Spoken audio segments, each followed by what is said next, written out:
Hi brothers and sisters, welcome to this new video. தொடர்ந்து கிட்டத்தட்ட 3-4 நாள் 5 நாள் லீவ் மாதிரி ஒரு ஃபீலிங் இருக்கு எல்லாருக்குமே. அதாவது தமிழ்நாட்டில் முந்தா நாள் லீவு, ஷேர் மார்க்கெட் நேற்று லீவு, இன்னைக்கும் லீவு. இப்போ அதனால ஒரு வித்தியாசமா எனக்கு தெரிஞ்ச அனுபவ ரீதியான சில பாயிண்ட்ஸ்கள் சொல்லலாம்னு சொல்லி தான் இந்த வீடியோவை ஸ்டார்ட் பண்றேன். ஸ்கிப் பண்ணாம பாருங்க. ஒரு 20 பாயிண்ட் என்னுடைய அனுபவத்தில் உள்ள பாயிண்ட்ஸ், நான் படிச்ச பாயிண்ட்ஸ், பார்த்தது கேட்டது எல்லாமே இருக்கும். ஒரு முக்கியமான ரொம்ப இம்பார்ட்டண்டா இருக்கும். ஸ்கிப் பண்ணாம பார்த்துட்டீங்கன்னா இதை கொஞ்சம் மைண்ட்ல ஏத்திக்கிட்டோம்னா நம்மளுடைய ஜேர்னிக்கு ரொம்ப யூஸ்ஃபுல்லா இருக்கும். சரியா? 1, 2, 3 ஒரு 20 பாயிண்ட் சொல்லிடுறேன். அடிக்கிட்டே போலாம். 100 என்ன 1000 என்ன லட்சம் பாயிண்ட் சொன்னா கூட என்னால் சொல்லிட்டு போக முடியும். இருந்தாலும் ஒரு 20 பாயிண்ட் சொல்றேன். நம்பர் 1 வந்து உங்க வயசு 80 இருக்கலாம், 60 இருக்கலாம், 40 இருக்கலாம், 20 இருக்கலாம். எத்தனை வயசா இருந்தாலும் சின்னதா இன்வெஸ்ட்மெண்ட்டை ஸ்டார்ட் பண்ணிடுங்க. எல்லாரும் சொல்லிட்டு இருந்தா இவர் நீங்க என்ன புதுசா சொல்றீங்கன்னு நினைக்காதீங்க. ஆனா பண்ணாம இருக்கிறவங்களுக்காண்டி சொல்றேன். சின்னதா மாசம் எவ்வளவு அமௌண்டா இருந்தாலும் சரி ஸ்டார்ட் பண்ணி அதை ஹேபிட்டை உருவாக்கிக்கிறங்க. ஒரு ஆட்டிடியூட் ஆக்கிருங்க. ஆட்டிடியூட் ஆக்கிட்டா, அதாவது இந்த சொல்லுவாங்கல்ல பிறவி குணம் ஆகிட்டா உங்களுடைய ஆட்டிடியூட் ஆயிடும், உங்க சந்ததிகளுடைய ஆட்டிடியூட் ஆயிடும். அதுதான் லாங் டேர்முக்கும் உங்களை பண பிரச்சனையிலிருந்து நிவர்த்தி பண்றதுக்கும் உள்ள மெயினான ஒரு காரணி ஆயிடும். அதாவது கமலஹாசன் மாதிரி குழப்பறன்னு நினைக்காதீங்க. சில பேர் கமலஹாசன் குழப்பன்னு சொல்லுவாங்கல்ல, ஒண்ணுமே இல்லை. இந்த சின்னதை ஸ்டார்ட் பண்ணிட்டா அது அப்படியே சேர்ந்துட்டே வரும். எப்படி நம்ம செலவு பண்ற காசு வந்து தெரியாம போயிடுதோ அதே மாதிரி இது ஒரு செலவு பண்ற மாதிரி இருக்கும். அதை வந்து நீங்க வந்து இதுல போட்டு, அதாவது மாசம் ஆட்டோமேட்டிக்கா புரோக்கரே வாங்குற மாதிரி இருக்கும் சிலது. எல்லாமே பைனான்சியல் அட்வைஸ் கேட்டுங்க. நம்பர் 1, எந்த வயசா இருந்தாலும் இன்வெஸ்ட் பண்ணிக்கோங்க. ரெண்டாவது வந்து உங்களுக்கு பக்கத்துல இருக்கிற ஒரு அடிக்கடி நீங்க பழகிட்டு இருக்கிற, அதாவது சூப்பர் மார்க்கெட் போறீங்க, ப்ராடக்ட்ஸை பாக்குறீங்க. நான் எக்ஸாம்பிளுக்கு சொல்றேன். அதே மாதிரி ஒரு ஆட்டோ பாக்குறீங்க, பஜாஜ் ஆட்டோ, ஒரு பைக்கை பாக்குறீங்க, ஹீரோ ஹோண்டா. இதுல உங்களுக்கு தெரிஞ்சா இது நல்லா சேல்ஸ் நடக்குது, இது நல்லா போயிட்டு இருக்கு, இது நல்ல ஒரு குட் கம்பெனி, இவன் வந்து டெப்ட் இல்ல, இப்படி எல்லாமே உங்களுக்கு தெரிஞ்சதுல இன்வெஸ்ட் பண்ண ஸ்டார்ட் பண்ணுங்க. அதுவும் பைனான்சியல் அட்வைஸ் கேட்டுங்க. நம்பர் 2, மூணாவது, எந்த கம்பெனியா இருந்தாலும் அந்த கம்பெனியை முழுசா ஆராய்ச்சி பண்ணிக்கோங்க. அது மத்தவங்க சொன்னாலும் சரி, மத்த நீங்க வீடியோல பார்த்தாலும் சரி, இவ்வளவு ப்ராஃபிட் வந்தது அது இதுன்னு ஸ்கிரீன்ஷாட் எது பார்த்தாலும் நீங்களே அனலைஸ் பண்ணுங்க. மெயினா டெப்ட் இல்லாத கம்பெனியா பாத்துங்க. அப்புறமா வந்து பிஜி ரேஷியோ, பி ரேஷியோ, அப்புறம் வந்து promoter holding, FI holding, DI holding, DIs, FIs வித்துருக்காங்களா, இப்படி பலதையும் அனலைஸ் பண்ணுங்க. கடைசியா பைனான்சியல் அட்வைஸ் கேட்டுங்க. சரியா? இது வந்து நம்பர் 3. நம்பர் 4 வந்து எந்த ஸ்டாக் வாங்கி நினைத்தாலும் நீங்க லாங் டேர்முக்கு தான் வைக்கணும். இப்ப வந்து ஒரு 1000 ரூபாய்க்கு வாங்கிட்டோம், 2000 ரூபாய் ஆயிடுச்சு, வித்துட்டு ப்ராஃபிட்டை பாத்துருவோம் நினைக்கூடாது. அதாவது நான் என்ன சொல்ல வரேன்டா, வெரி லாங் டேர்முக்கு தான் யோசிக்கணும். நீங்க வந்து ஏற்கனவே நீங்க முடிவு பண்ணிட்டீங்க, இது வந்து மாசம் இவ்வளவு நம்ம போட போறோம் சொல்லிட்டு அதை முடிவு பண்ணிட்டு நம்ம வாங்கிட்டு இடையிலேயே அந்த நம்மளுடைய அந்த ரூலை வந்து பிரேக் பண்ணக்கூடாது. அது அப்படியே போகட்டும். அதுல வர்ற டிவிடெண்ட், போனஸ் இதுல எடுத்து நம்ம தேவைப்பட்டா அதை நம்ம அனுபவிச்சுக்கலாம். அப்படி இல்லாட்டி ரீஇன்வெஸ்ட்மெண்ட் பண்ணலாம். ஏன்னா காம்பவுண்டிங் வந்து வேர்ல்டுடைய 8th ஒண்டர். அதை நம்ம மனசுல வச்சுக்கலாம். இப்போ 4 ஆயிடுச்சு. ரைட்டா? 5வது வந்து நீங்க வந்து ஒரு பொறுப்பாளியா இருக்கணும். சரியா? என்னதான் நம்ம மற்ற பேர்ட்ட ஐடியா கேட்டாலும் உங்களுக்கு திருப்தி ஆகாத வரை, அதை பத்தி தெரியாத வரை, லாபத்திற்கும் நஷ்டத்திற்கும் நம்ம பொறுப்பு ஆகாத வரை நம்ம வந்து அதுக்குள்ள நுழைய கூடாது.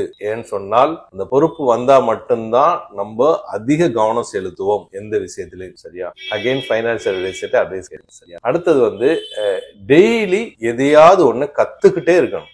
சோம்பல் ஆயிடக்கூடாது. சும்மா ஷார்ட்ஸ் பாக்குறது, ரீல்ஸ் பாக்குறது, வீடியோஸ், இப்போ சினிமா, இது நம்ம வந்து டைம் பாஸுக்கு ஏதாவது எப்பாவது பாத்துக்கலாம். இது இல்லாம உலகத்துல எவ்வளவு கத்துக்கிற விஷயங்கள் இருக்கு. அதுக்காக வேண்டி நம்ம கத்துக்கொள்ள வேண்டும். டெய்லி ஒரு விஷயத்த கத்துக்கிட்டே இருக்கணும். அது ஷேர் மார்க்கெட் சம்பந்தமா மட்டும் இல்ல, வேற எதுவா இருந்தாலும் கத்துக்கணும். ஷேர் மார்க்கெட்டே ஒரு பெரிய கடல். சொல்ல போனா சொல்லிட்டே போகலாம். ட்ரெண்ட் லைன், சார்ட் பேட்டர்ன்ஸ்ல கடல், அப்புறம் வந்து கேண்டில் ஸ்டிக் கடல், இப்படி பலது இருக்கு. எல்லாத்தையுமே கத்துக்கணும். சரியா? இப்ப வந்து கிட்டத்தட்ட 5 ஆயிடுச்சு. 1, 2, 3, 4, 5, 6, 7 ஆயிடுச்சு. சரியா? அடுத்தது வந்து 8வதாக, மார்க்கெட் சில நேரங்கள் ஏறுது, செல் நேரத்துல இறங்குது. இந்த மார்க்கெட் ஏறுறதுனால எல்லாரும் பை பண்ணிட்டு இருக்காங்கன்னு நினைச்சிடக்கூடாது. இறங்கிட்டு இருக்கிறதுனால செல் பண்ணிட்டு இருக்காங்கன்னு நினைச்சிடக்கூடாது. ஓவர் பாட் ஓவர் சோல்டுங்கிற ஒரு விஷயம் இருக்கு. அதாவது இப்ப மேல ஏறிக்கிட்டே இருக்குது. அதிகமா ஓவர் பாட் பண்ணிட்டாங்கன்னா அவங்க ப்ராஃபிட் புக் பண்ணும்போது கீழே இறங்கும். சரியா? அதனாலதான் கீழே இறங்கும் ஒழிய இறங்கினதுக்கு அப்புறம் ஏறிடும். அதே மாதிரி கீழே வந்துருச்சு, இங்க ஓவர் சோல்ட் ஆயிடுச்சு. அப்போ அவங்க என்ன பண்ணுவாங்க, கவர் பண்ணுவாங்க. அதனால மார்க்கெட் கொஞ்சம் தூரம் ஏறும். இது வந்து லாங் டைம்ல பாத்தீங்கன்னா பாக்குறதுக்கு ட்ரெண்டே மாறின மாதிரிலாம் தெரியும், டேல வீக்லி எல்லாம். ஆனா மார்க்கெட் அது ஒரு ஓவர் பாட் ஓவர் சோல்டுல மார்க்கெட். இதை நம்ம தெரிஞ்சுக்கணும். சரியா? 8 ஆச்சு. 9, மார்க்கெட்ல நுழையிற ஒவ்வொருவருமே சம்பாதிக்கணுங்கிற ஆசை தான். சரியா? வாங்கிய போது இறங்கிருமோண்டு ஒரு பயம் ஏற்படும். மேலே ஏறினதுக்கு அப்புறம் இன்னும் ஏறுமோங்கிற ஒரு கிரீட் ஏற்படும். அதாவது ஃபியர், கிரீட். இது ரெண்டை வச்சுதான் மார்க்கெட்டே ரன் ஆகுது. சரியா? அப்போ இந்த ரெண்டையும் நம்ம கவனமா வச்சுக்கணும். நம்ம வந்து பயம் வர வேண்டியதுதான், அதே மாதிரி ஆசைப்பட வேண்டியதுதான், பேராசை ஆயிடக்கூடாது. அதே மாதிரி தேவையில்லாம உடனே பயந்து விற்க கூடாது. சரியா? இப்ப கிட்டத்தட்ட 10 ஆயிடுச்சு. 11வது, லாங் டேர்ம் எவ்வளவு பொறுமையா இருக்கிறோமோ அவ்வளவு மார்க்கெட் நமக்கு லாபமாக மாறலாம். அவசரப்படுறவங்களுக்கு மார்க்கெட் சோதிக்கும். இதை மைண்ட்ல வச்சுக்கணும்.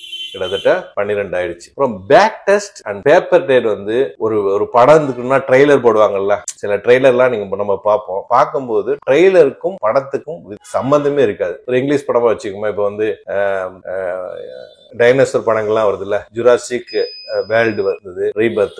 அதுல பார்த்தா படத்துடைய ஃபுல் கதைக்கும் அவங்க போடுற ட்ரெய்லருக்கும் சம்பந்தம் இருக்காது. அதே மாதிரிதான் இந்த பேக் டெஸ்டும் பேப்பர் ட்ரேடும் நம்ம பாக்குறது ட்ரெய்லர் மாதிரி தான். அதுக்கும் நீங்க ட்ரேட் பண்ண போற பின்னாடி நீங்க எடுக்கிற ஆக்டிவிட்டிக்கும் சம்பந்தம் இருக்காது. சும்மா ஒரு இதை பாத்துக்கிறதா. ஏன்னா பேக் டெஸ்ட் பேப்பர் ட்ரேட்ல நல்ல ப்ராஃபிட் காமிக்கிற மாதிரி வந்ததுன்னு நினைச்சிட்டு இறங்கி லாஸ்ட்ல போயிருக்கா. சரியா? கிட்டத்தட்ட 12க்கு வந்துடும், 13க்கு வந்துடும் நினைக்கிறேன். சரி. அப்புறம் புரோக்கருடைய ட்ரேடிங் பிளாட்ஃபார்ம் ஈஸியா இருக்குதுங்கிறதுக்காண்டி பை செல்லுன்னு போட்டு ஏமாந்துடக்கூடாது. ரொம்ப ஈஸியான ட்ரேடிங் பிளாட்ஃபார்ம் நம்மள பெரிய லாஸ்ல கொண்டு போய் முடியும். அதனால ஈஸியா இருந்தா கூட நம்முடைய மனதுடைய வலிமையை அதிகப்படுத்திக்கணும். தேவை இருந்தால் மட்டும்தான் மார்க்கெட்ல நுழையணும். அது 1 கோடி ரூபாயே நம்ம இதுல இருந்தா கூட நம்ம மார்க்கெட்ல நுழைஞ்சிடக்கூடாது. மன வலிமை ரொம்ப முக்கியம். அடுத்தது வந்து candlestick pattern, trend line, chart pattern எல்லாம் வேலை செய்யும். ஆனால் நம்ம ஆப்போசிட்டா இருக்காங்கல்ல, அவங்க எல்லாரும் நம்ம கிட்ட அந்த விஷயங்கள்ல இருந்து நம்மளை ஏமாத்தி எப்படி சம்பாதிக்கிறதெல்லாம் பண்ணிட்டு தான் அது வேலை செய்யும். அதெல்லாம் புரிஞ்சுக்கணும்னு நினைக்கிறேன். அதாவது இப்ப ஒரு ட்ரெண்ட் போயிட்டே இருக்குன்னு சொன்னா கீழே வந்து நம்ம ஸ்டாப் லாஸ் எல்லாம் வச்சிருந்தாங்கன்னா அதை அடிச்சுட்டு மேல போகும். புரியுதா? ஆனா கரெக்டா நடக்கும். ஆனா அந்த ஏமாத்து வேலையெல்லாம் பண்ணிட்டு தான் அது நடக்கும். அதை நம்ம மைண்ட்ல வச்சுக்கணும். இப்படித்தான் நடக்கணுங்கிற சட்டம் கிடையாது. சரியா? அடுத்தது 4+4=8. இது எல்லாருக்குமே சின்ன குழந்தைட்டு கேட்டாக சொல்லும். அதாவது 1வது படிச்சு கேட்டாக படிச்சு கொடுத்துருவாங்க, சொல்லிடுவாங்க 4+4=8. ஆனால் ஆப்ஷன்ங்கிறது ஈஸியா சொல்றதுக்கான்னு சொல்றேன். 4+4=0. அது எப்படி 0 ஆகும்? அதுதான் ஆப்ஷன் கிரிக்ஸ். இது எல்லாத்தையும் கத்துக்குங்க. ஆப்ஷன்ங்கிறது ஒரு கத்தி மேல நடக்கிற மாதிரி, மேல விழுற பொறுமையான கத்தி விழுறத கத்தியை பிடிக்கிற மாதிரி. சரியா? அது எப்படின்னு சொன்னா, நீங்க வந்து ஒரு 1000 ரூபாய்க்கு இருக்கிற இதை வந்து ஆப்ஷன்ல வாங்குறீங்க. அது 1100 வந்துட்டா ப்ராஃபிட் வரும்னு நினைப்பீங்க. 1100 வந்தா கூட ப்ராஃபிட் வராது. காரணம் என்னன்னா, டைம் டிகே காரணமாக 0க்கு போயிடும். புரியுதா? அது பல வித்தைகள், பல இதுகளை கத்துக்கணும். ஆப்ஷன்ங்கிறது ஒன்லி ஹெட்ஜிங்காக மட்டும்தான் யூஸ் பண்ணணுமே ஒழிய அது ஒரு கேம்லிங்கா யூஸ் பண்ணா அது கண்டிப்பா நம்மள நஷ்டத்துக்கு கொண்டு போய் முடியும். சரியா? அடுத்தது வந்து ஹெட்ஜ் இல்லாம எந்த ஒரு விஷயங்களையும் யோசிச்சிடாதீங்க. ஹெட்ஜ் வந்து ஒரு சேஃப்டி பெல்ட் மாதிரி. இப்போ ஒரு 10வது மாடியில ஒருத்தர் பெயிண்ட் பண்றாரு, இல்ல வந்து ஒரு ரிப்பேர் ஒர்க் பண்றாரு, இல்ல ஒரு கிளாஸ் பண்றாருன்னு வச்சுக்கோங்க. ஒரு பெரிய பில்டிங்ல அவர் சேஃப்டி பெல்ட்டே இல்லாம பண்ணிட்டு இருந்தா நிலைமை என்ன? கரெக்டா வேலையை முடிச்சுட்டு வெளியே வந்துடலாம், கீழே விழுந்து இறந்துடலாம். ஆனா பெல்ட் போட்டு சேஃப்டி பெல்ட் இருந்தா ஓரளவுக்கு பாதுகாப்பு இருக்கு. அதே மாதிரிதான் அந்த ஹெட்ஜுங்கிறது. அதை மைண்ட் செட்ல ஏத்திக்கணும். அப்புறம் கிட்டத்தட்ட 18க்கு வந்துட்டு 17 வந்துட்டோம். இப்ப 18வது, trend is our friend till bend. இதை நம்ம அடிக்கடி கேட்டுட்டு இருக்கோம். ஆனா ஏற்கனவே சொன்ன மாதிரிதான் ட்ரெண்டு தான். ஆனா ட்ரெண்டு கரெக்டா போவாது. இருக்கிறவங்களை எல்லாம் ஏமாத்தி போகும். அதை நம்ம புரிஞ்சுக்கணும். ட்ரெண்டு தான் மேலதான் போய் ஆகும்னு நீங்க போய் மாட்டிடக்கூடாது. புரியும் நினைக்கிறேன். அதே மாதிரி நல்ல ஸ்டாக் வாக்கியாச்சு, கன்ஃபார்ம் பிளான் பண்ணி செஞ்சாச்சு. ஆனா மன வலிமை இருந்தா மட்டும்தான் அதுல வெற்றி பெற முடியும். ஏண்டா நல்ல ஸ்டாக் வாங்கியாச்சு, இன்வெஸ்ட் பண்ணியாச்சு, நல்ல ஒரு பிளான் பண்ணியாச்சு, ஆனால் திடீர்னு டமால்டு வரும். 1000 ரூபாய்க்கு வாங்கினது 700 மாறிடலாம். அப்போ மன வலிமை இல்லாதவன் வித்துட்டு வெளியே வந்துடுவான். அதனால எல்லாத்துக்குமே பிளான் பண்ணிக்கணும். ஃபைனான்ஸ் அட்வைசர்ட்ட அட்வைஸ் கேட்டுங்க. சரியா? சரி. அடுத்தது 20வது கடைசியா ஒரு ரூல்ஸ். நிப்டி 25 வருஷத்து ஆவரேஜ் பார்த்தா CAGR 14% கொடுத்துருக்கு. இது ரொம்ப கம்மி மாதிரி தெரியும். ஆனா 8th ஒண்டரான காம்பவுண்ட நம்ம அதோட கம்பேர் பண்ணி பார்த்தா எங்கேயோ போய் நிற்கும். சரியா? அந்த காம்பவுண்டிங் பத்தி ரிசர்ச் பண்ணுங்க, அதை பத்தி ஆராய்ங்க. கண்டிப்பா அது பெரிய லாபத்தை கொடுக்கும். இது எல்லா விஷயங்களும் education purpose only. I am not a celebrity person. உங்க ஃபைனான்ஸ் அட்வைசர்ட்ட நீங்க இன்வெஸ்ட் பண்ணும்போது இல்ல மற்ற விஷயங்கள் பண்றதுக்கு முன்னாடி கேட்டுக்கோங்க. தேங்க்ஸ் ஃபார் வாட்சிங்.